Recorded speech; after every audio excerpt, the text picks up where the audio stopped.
Good evening all of you. क्या हाल चाल, कैसे हैं सब लोग? बढ़िया, मस्त मजे चल रहे होंगे जिंदगी के। सर एग्जाम सर पर आ चुके हैं और एक प्रैक्टिस सेशन होना चाहिए। तो आज की क्लास में हम लोग डिस्कस करने वाले हैं कुछ इंपॉर्टेंट क्वेश्चंस जो आपके स्कूल के एग्जाम में कहीं ना कहीं आपको हेल्प जरूर करेंगे और कुछ क्वेश्चन हो सकते हैं रिपीट भी हो जाए। तो भाई आज की क्लास के सारे क्वेश्चंस हम लोग फटाफट पढ़ लेंगे, है ना, और सॉल्व कर लेंगे। तो जल्दी जल्दी सॉल्व करेंगे, आपको मेरे साथ साथ सॉल्व करना है। और पहला क्वेश्चन आपकी कंप्यूटर स्क्रीन पर ये रहा, बिटवीन टू रैशनल नंबर्स। आपको ऑब्जेक्टिव क्वेश्चन की प्रैक्टिस होनी चाहिए क्योंकि एग्जाम में आएगा। तो क्या कह रहा है ये, between two rational number there is no rational number, there is exactly one rational number, there are infinite many rational number and there are only rational number, there are no irrational numbers। तो अगर मैं बात करूं इसके बारे में तो आप क्या बोलोगे सर? पहला वाला ऑप्शन गलत, दूसरा वाला गलत। there are many infinite rational number, ये सही है। there are only rational, no irrational, तो ये तो वैसे ही गलत हो गया।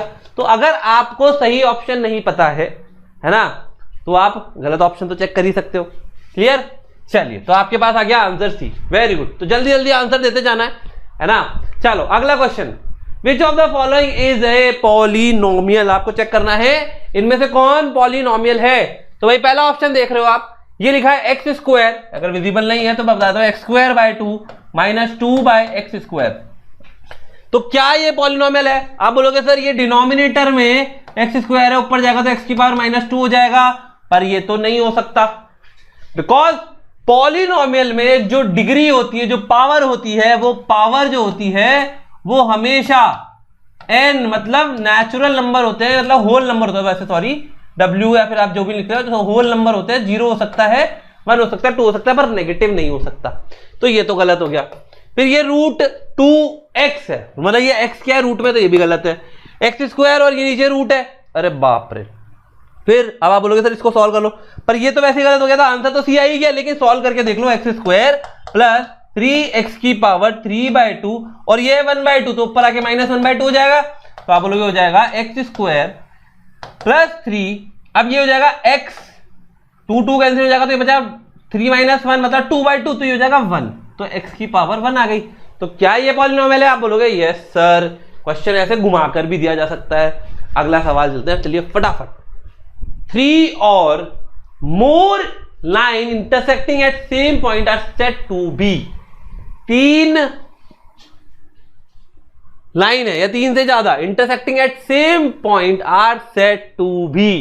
अब आपको देखना है पैरेलल लाइन। तो आप बोलोगे सर पैरेलल लाइन तो कहीं भी कट नहीं करती है, तो ये तो नहीं हो सकता। फिर आप बोलोगे सर ये तो गलत हो गया। इंटरसेक्टिंग लाइन, तो बोलोगे 3 या 3 से ज्यादा इंटरसेक्टिंग हो रही है, तो ये तो हो सकता है, तो ये हो सकता है। कॉन्ग्रुएंट लाइन, कॉन्ग्रुएंट कौन सी होती है? क्यों भाई कॉन्ग्रुएंट कौन सी होती है सर? कॉन्ग्रुएंट तो कैसे हो सकती है सर? लाइन कॉन्ग्रुएंट मतलब तो सेम सेम है। फिर स्ट्रेट लाइन, ऑब्वियसली नॉट, है ना। तो आपके पास आंसर क्या जाएगा? बी फॉर बड़ा एप्पल। ठीक है, चलो आगे चलते हैं अगले सवाल पर। If A B is equal to 12, B C is equal to 16 and A B is perpendicular to B C, then the radius of the circle passing through the point AOC is। Question क्या रहा है? AB is 12 cm, BC is 16 cm, AB is perpendicular to BC, then radius of the circle is passing through the point A। तो आपने भैया क्या करना है, एक सर्कल बनाना है। सर्कल पे इन्होंने कहा भैया ABC ऐसा कुछ बनाया है इसने ना, ABC, ये एंगल इसने 90 डिग्री दिया है। अब इसकी वैल्यू आपको दी है कितनी? AB की वैल्यू लेट्स सपोज दी है 12 और BC की वैल्यू दी है 16, है ना। तो ये सेंटर ओ से पास हो रहा होगा, है ना। तो आप क्या करोगे? पाइथागोरस थ्योरम लगाओगे, है ना। पाइथागोरस थ्योरम लगाओगे तो कितना आएगा? आप बोलोगे सर पाइथागोरस थ्योरम लगा देते हैं, ये हो जाएगा AC का square is equal to AB square plus BC square, बोलोगे 12 का स्क्वायर प्लस 16 का स्क्वायर। कितना आ रहा है भाई साहब? आप बोलोगे हो जाएगा 12 का स्क्वायर 144 प्लस 256, तो हो गया 400। तो AC की वैल्यू कितनी आ जाएगी अंडर रूट में? तो AC हो जाएगा 20 सेंटीमीटर। तो आपके पास अगर AC की वैल्यू 20 सेंटीमीटर आ गई है तो ये तो मिड पॉइंट होगा O, है ना। तो क्या होगा? रेडियस हो जाएगा 10 सेंटीमीटर, है ना। तो रेडियस यहां पर आ जाएगा 10 सेंटीमीटर, जो कि सी ऑप्शन है। क्लियर है? इसी तरीके से करना है। चलो आगे चलते हैं अगले सवाल पे। The total surface area of cone whose radius is 2r and slant height is 2l. The total surface area of cone whose radius is 2r and slant height is 2l. तो टोटल सरफेस एरिया होता है क्या है? पहली बात तो total surface area होता है पाई आर, अगर मैं आर को अलग ले लेता हूं r l plus pi r square, r को आर स्क्वायर कर दो, ठीक है। तो आप बोलोगे हो जाएगा पाई 2r है ना into 2l plus pi 2r का होल स्क्वायर। तो आप बोलोगे हो जाएगा पाई को अलग कर दो, हो जाएगा 4 pi r l plus 4 pi r square. तो आप कहोगे सर 4 कॉमन ले लो और पाई आर कॉमन ले लो, तो हो जाएगा 4 पाई आर कॉमन लिया तो एल प्लस आर बच गया। तो ऑप्शन कौन सा मैच कर रहा है इससे? आप बोलोगे option A is matching with it. Clear है? ऑप्शन ए मैच कर रहा है और ऑप्शन ए ही आंसर है। क्लियर है? समझ में आया सबको? पक्का? चलो आगे चलते हैं अगले सवाल पर। For drawing a frequency polygon of continuous frequency, भाई स्टैटिस्टिक्स का क्वेश्चन है ना। For drawing a frequency polygon of continuous frequency distribution we plot the point whose ordinates of frequency of the respective classes are and abscissa are. अच्छा क्या कह रहा है ये? For drawing a frequency polygon of continuous frequency distribution we plot the point whose ordinates are frequencies. हमें पता है जो ऑर्डिनेट्स हम लेते हैं, ऑर्डिनेट्स लेते हो ना आप, ऑर्डिनेट्स वो क्या है? वाई एक्सेस, ये इसमें आप फ्रीक्वेंसी लेते हो, ठीक है ना, रिस्पेक्टिव क्लासेस। एब्सिसा पे क्या लेते हैं? एब्सिसा पे आप क्या लेते हो? आप यहां पे लेते हो लोअर लिमिट और अपर लिमिट, ऐसे लेते हो ना। तो क्या लोगे आप बोलोगे sir class mark of the classes, ये लेंगे class mark of the classes लेंगे, ना तो अपर लेंगे ना लोअर लेंगे ना अपर ऑफ प्रीसीडिंग क्लासेस लेंगे, आप लोगे class mark of the classes. जैसे 10 से 20, 20 से 30, 30 से 40, तो 20, 30, 40, 50, 60 आप इसमें कंटिन्यू बनाएंगे। चलो इन द गिवन फिगर, भाई एक क्वेश्चन है फिगर वाला। इन the given figure O is the center of the circle, BAC is 30 degree, BAC is 30 degree, then the value of OBC, OBC ये वाला एंगल की वैल्यू निकालनी है भाई साहब। कौन सा वाला? ये वाला। आप ये निकाल सकते हो, आपने एक प्रॉपर्टी पढ़ी है कि भाई जो सेंटर एंगल होता है वो डबल हो जाता है। तो आप बोलोगे एंगल BAC जो आया है आपके पास उसका डबल किसके बराबर होगा? BOC के बराबर होगा। तो आपके पास एंगल BOC कितना आ जाएगा? ट्वाइस ऑफ 30 बोले तो 60 डिग्री। आपके पास ये एंगल कितना आ गया? 60 डिग्री आ गया सर, ठीक है। अब आप बोलोगे सर ये जो रेडियस है, ये जो रेडियस है बराबर है, तो आप बोलोगे angle OBC is equal to angle OCB। अगर इन दोनों को मैंने x मान लिया तो आप बोलोगे in triangle OBC angle O plus B plus C is equal to 180 degree. तो आप बोलोगे हो जाएगा O की वैल्यू 60 है, x plus x is equal to 180 degree, इसको ले जाएंगे उधर तो 120 हो जाएगा, x की वैल्यू हो जाएगी 120/2 बोले तो 60 डिग्री। तो आपके पास OBC की वैल्यू आ जाएगी 60 डिग्री, ठीक है। इस तरीके से आपको सॉल्व करना होगा क्वेश्चन। क्लियर? चलो आगे चलते हैं नेक्स्ट क्वेश्चन पे। Two angle measure 50 + 3a and 115 - 2a if each is the supplement of other then the value of a। अगर ये दोनों एक दूसरे के सप्लीमेंट है, सप्लीमेंट बोले तो बताओ, सप्लीमेंट बोले तो दोनों एंगल का सम 180 डिग्री होना चाहिए। तो आपने कहा मान लीजिए ये a है, ये कैपिटल B है, तो a plus b should be 180 degree. तो आप बोलोगे 55 + 3a plus 115 - 2a is equal to 180 degree. आप बोलोगे सर इन दोनों को तो सॉल्व करोगे तो बचेगा अकेला a, और इन दोनों को सॉल्व करोगे तो बचेगा कितना? 170 plus 170 is equal to 180 degree. और इस भाई साहब को उठा के वहां लाएंगे आप, तो ये हो जाएगा a is equal to 10 degree, a is equal to 10 degree, that is C option is the correct answer. Clear है? आई होप सबको क्वेश्चन समझ में आ रहे होंगे, है ना। चलो आगे चलते हैं अगले सवाल पर, है ना। अगले सवाल से पहले एक चीज बता देते हैं कि देखो क्लास 9 के एग्जाम जो होते हैं ना बहुत ही इर्रिस्पेक्टिव होते हैं, है ना। वो जो भी एग्जाम आपके स्कूल में हो रहा होगा, चाहे आप किसी भी सब्जेक्ट की बात करें, क्लास 9th में कोई भी पेपर आपकी एक्सपेक्टेशन के अकॉर्डिंग नहीं आएगा। सर ये क्या कह रहे हो आप? बिल्कुल सही कह रहे हो। एग्जाम में अगर हम बात करें क्लास 9th की स्पेसिफिकली, क्लास 9th में कोई भी एग्जाम का जो पेपर होगा वो आपकी एक्सपेक्टेशन के अकॉर्डिंग नहीं आएगा, वो आपकी एक्सपेक्टेशन से थोड़ा ऊपर ही आएगा। मतलब डिफिकल्टी लेवल अगर आप 10% समझ रहे हैं तो वो 20% डिफिकल्ट होगा, बिकॉज दे वांट कि स्कूल में अगर आप 9th क्लास पास कर लेते हो अच्छे से तो वो आपको 10th में प्रमोट करेंगे, और 10th में अगर मान लीजिए ऐसे ही प्रमोट कर दिया तो तुम उनके स्कूल की नाक कटा दोगे ना। तो इसीलिए 9th को सीरियसली पढ़ना होता है, और 9th को इसलिए कहते हैं कि ज्यादा डिफिकल्ट होती है। ठीक है, चलो आगे चलते हैं। नेक्स्ट क्वेश्चन है अंडर रूट 4th का रूट, 3rd का रूट एंड 2nd का 2 का स्क्वायर क्या होगा? तो आप बोलोगे सर इन सबको सॉल्व कर दो, ये तो एक काम करो, ये हो जाएगा 2 की पावर 2, फिर ये हो जाएगा 1/3 और ये हो जाएगा 1/4। तो आप बोलोगे सर इनको तो मल्टीप्लाई करना होगा, 2 इंटू 1/3 इंटू 1/4, है ना। आप ये 4 से काट दोगे, ये 2 हो जाएगा, तो आप बोलोगे 2 की पावर 1/6, है ना। तो ये हो सकता है cube root of 6 root of 2, ये भी हो सकता है। अगर ऑप्शन में ऐसा दिया होता तो आपने अगर दिया है तो आप बोलोगे आंसर तो ऐसे सी आ रहा है ना, ऐसे तो सी आ रहा है। चलो आगे चलते हैं। असर्शन रीजन, जानी दुश्मन, इसका पहला ऑप्शन होता है A assertion true, reason true, और दोनों का एक्सप्लेनेशन भी है, रीजन इज एक्सप्लेनेशन। और सेकंड ऑप्शन होता है assertion reason true but explanation नहीं है। तीसरा ऑप्शन होता है असर्शन ट्रू रीजन फॉल्स, और लास्ट ऑप्शन होता है असर्शन फॉल्स। तो हम देखते हैं क्या होता है। x-2 is the factor of px, है ना। x-2 is the factor of px, this ये दिया हुआ है, तो इसकी वैल्यू 14 है। तो आपने क्या करा, आपने कहा अगर ये फैक्टर है तो आप बोलोगे p की वैल्यू 2 पुट कर दो, है ना। ये हो जाएगा x = 2, तो x की वैल्यू 2 पुट कर दो, आपने कहा पुट कर दो, 2 की वैल्यू पुट करी तो ये जगह 2 इंटू 2 का स्क्वायर प्लस 3 इंटू 2 का मल्टीप्लीकेशन माइनस के। आप बोलोगे ये तो इक्वल टू 0 होना चाहिए, है ना। तो 2 2 4, 4 2 8, 3 2 6, है ना।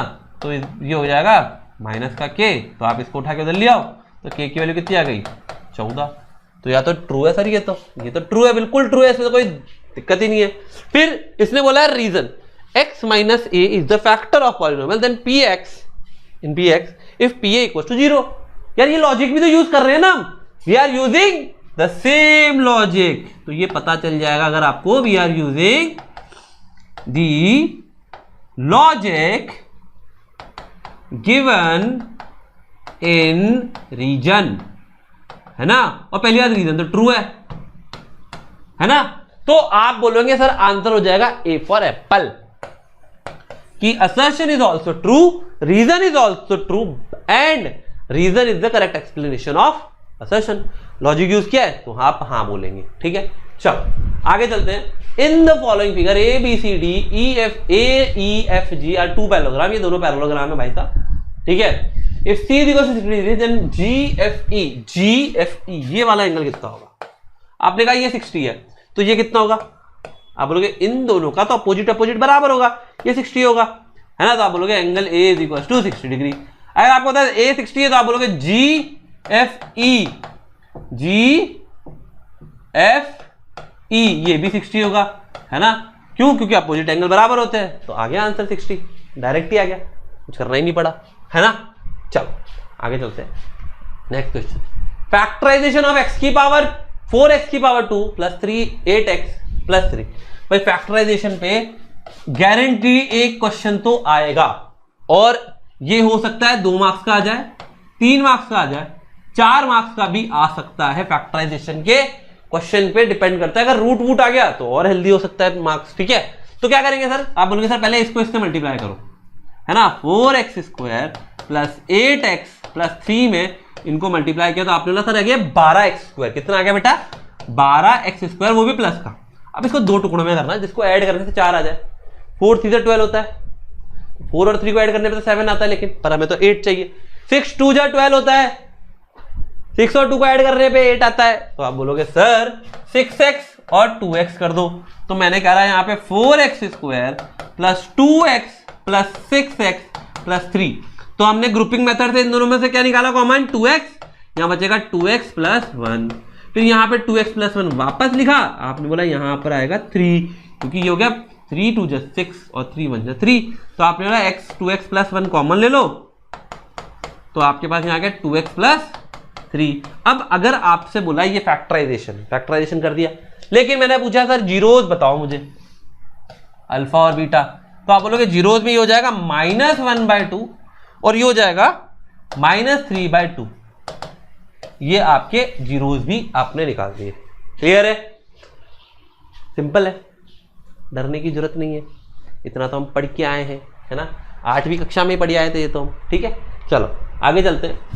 सिंप्लीफाई 81/16 की पावर -5/4 एंड 25/9 की पावर -2/2। आप एक काम करो, पहले इसको रेसिप्रोकल कर लो। क्यों? क्योंकि ये माइनस हटा दो यार, माइनस से डरना चाहिए, माइनस है मतलब जिंदगी में नेगेटिविटी फैली हुई है, हमें नेगेटिविटी नहीं चाहिए। तो जगह 16/81, 81 बोले तो 81, 5/4, 4 हो जाएगा, 5/4। अच्छा, नेगेटिव का मतलब यही होता है क्या? ये होता है क्या?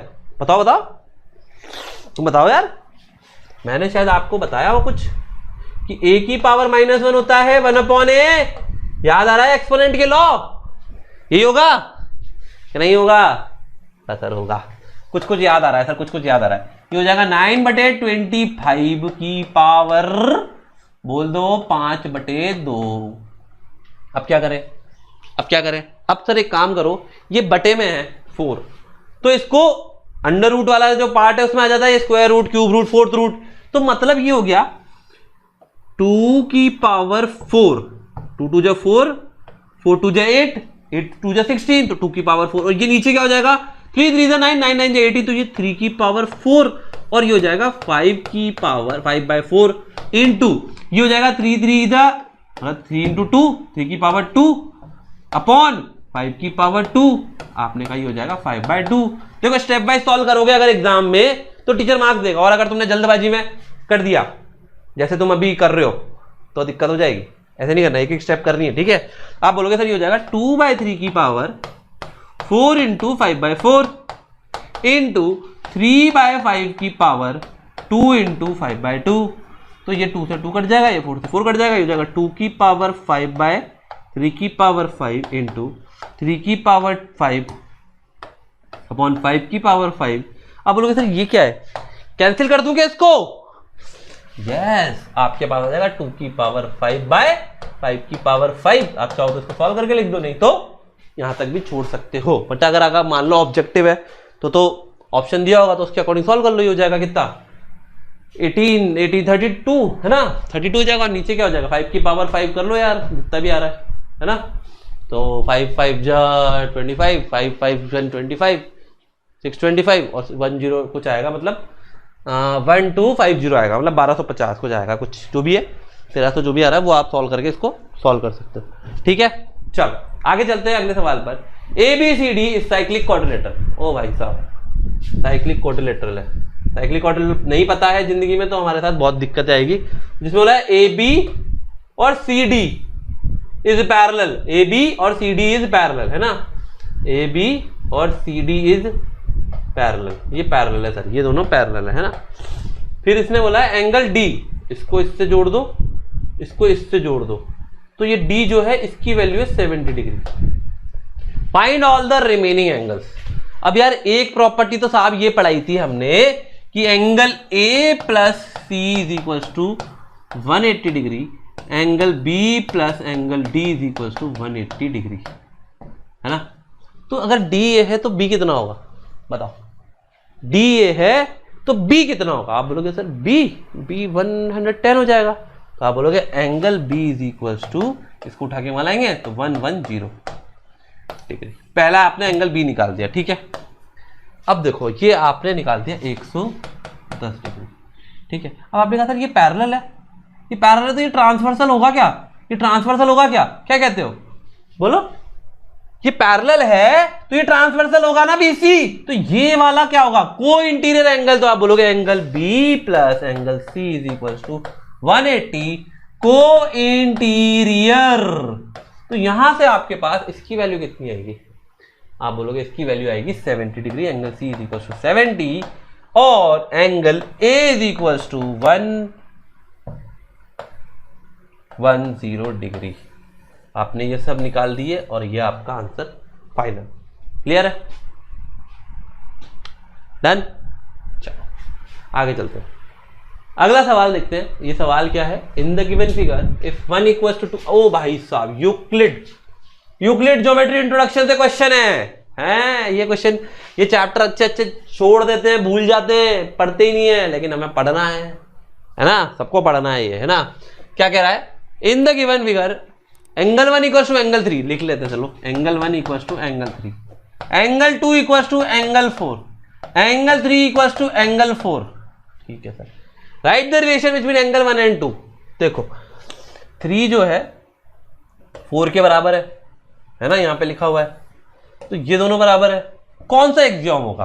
आप बोलोगे sir bye using first axiom. पहला ये नहीं है, क्या कहते हो? पहला ये क्या?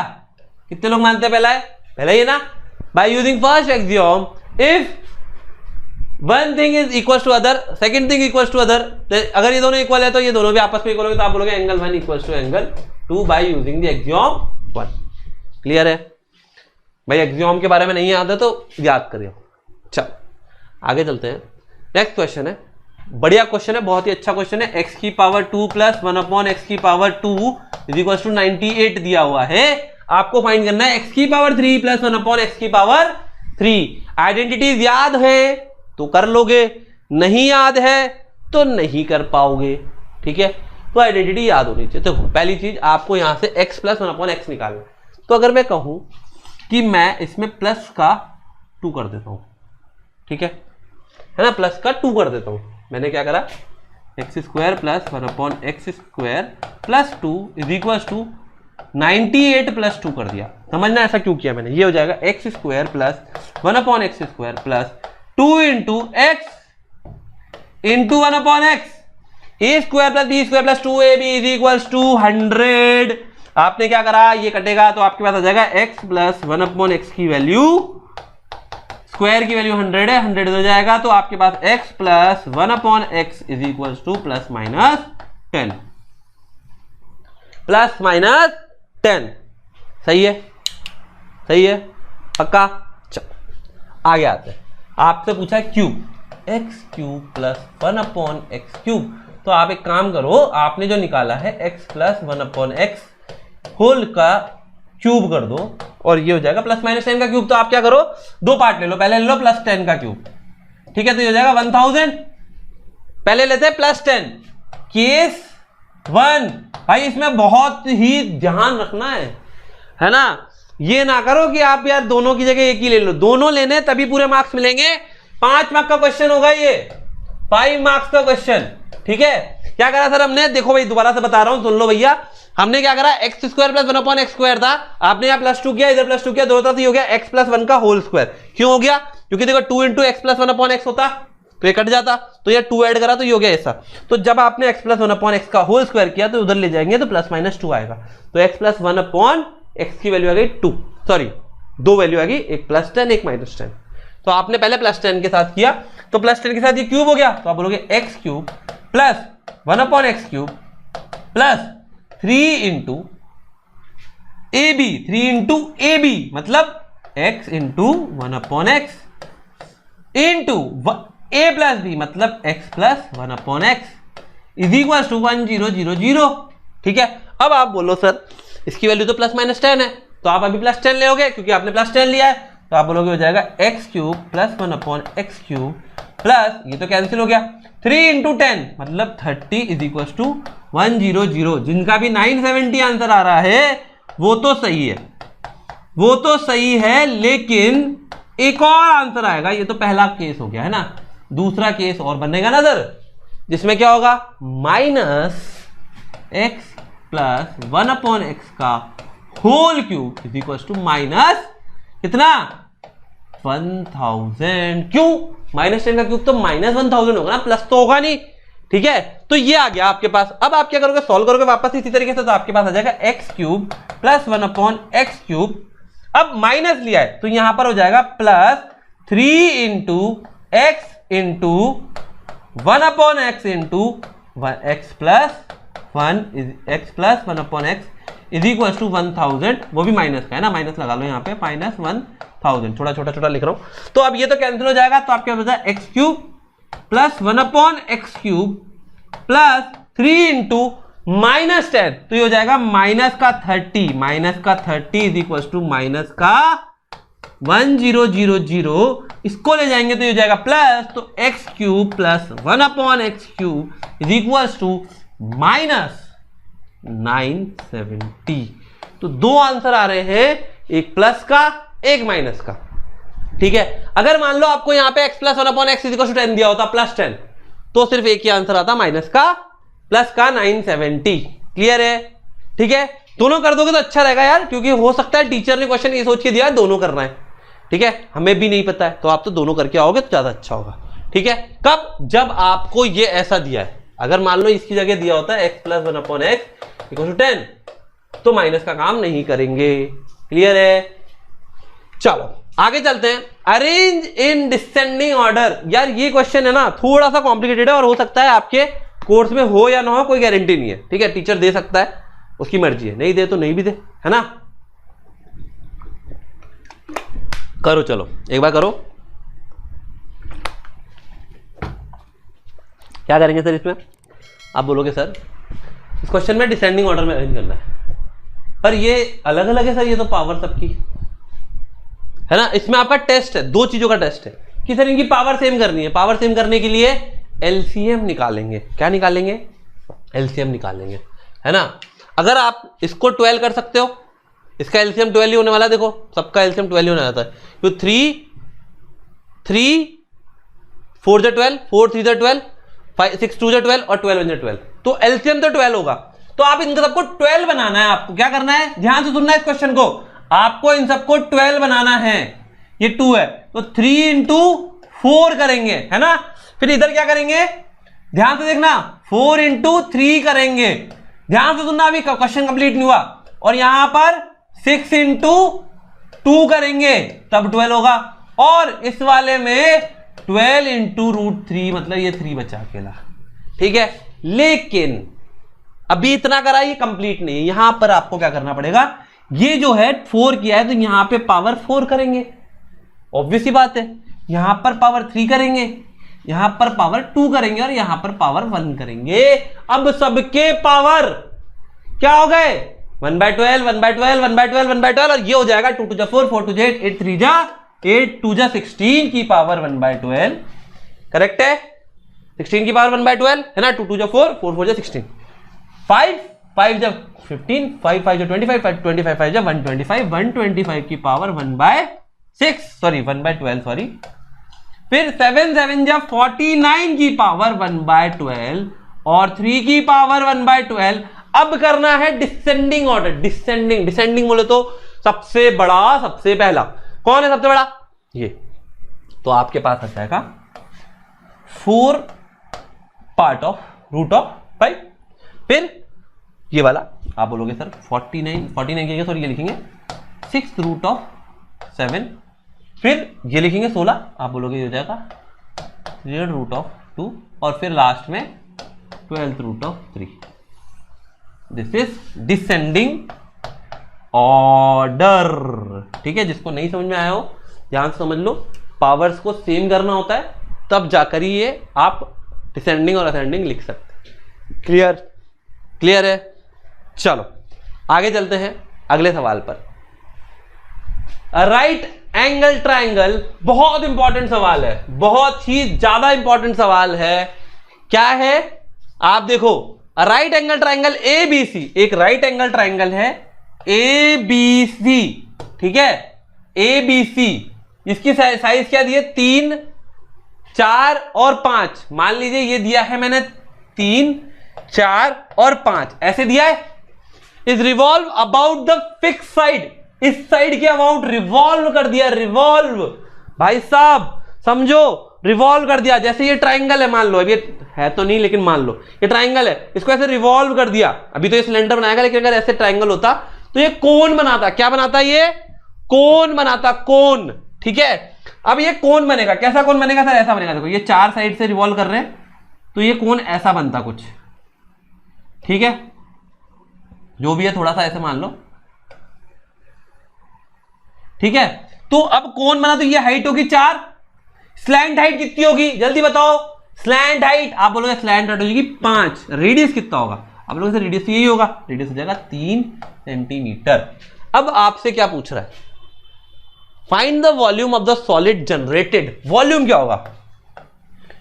वॉल्यूम क्या होगा? वॉल्यूम होगा sir 1/3 pi r square h, 1/3 into 3.14 into r बोले तो 3 का स्क्वायर इंटू 4। कैलकुलेट करके आंसर आप लोग करेंगे, कमेंट करेंगे, जल्दी से कमेंट करो, चैट में डालो। ठीक है, फिर बोला सरफेस एरिया, कौन सा? Total surface area pi r l plus pi r square. तो आप बोलोगे pi r into r plus l, मतलब 3.14। क्यों ले रहा हूं मैं 3.14? बताओगे क्या? क्योंकि 7 का मल्टीपल है ही नहीं कहीं पर, है ना? तो आर प्लस एल क्या आ रहा है? क्या 7 नहीं आ रहा? आर प्लस एल भी नहीं आ रहा, तो आप बोलोगे हो जाएगा पाई आर, आर बोले तो 3 इंटू 3 प्लस 5, मतलब 3 प्लस 5 कितना हो जाएगा? 8। इसको कैलकुलेट करोगे और आपके पास आंसर आ जाएगा। ठीक है, जैसे कि इसका मैं बताता हूं, इसका आंसर आएगा 37.68 सेंटीमीटर क्यूब। ठीक है, अब इसका आप कैलकुलेट कर लो और चैट में डाल दो। ठीक है, क्लियर है? समझ में आ गया? कोई दिक्कत किसी को? बहुत ही बढ़िया, मजे आ गया। तो यार ये चैप्टर क्वेश्चन खत्म हो गए। ये सारे इंपॉर्टेंट क्वेश्चन थे जो मैंने आपको बताए थे, और ये क्वेश्चन आपके एग्जाम में आ भी सकते हैं। जैसे ये लास्ट क्वेश्चन कराया ना, ये एज इट इज आपके एग्जाम में आ सकता है। ऑल द बेस्ट, एग्जाम आ चुके हैं, पढ़ाई कर लो बढ़िया से। ठीक है।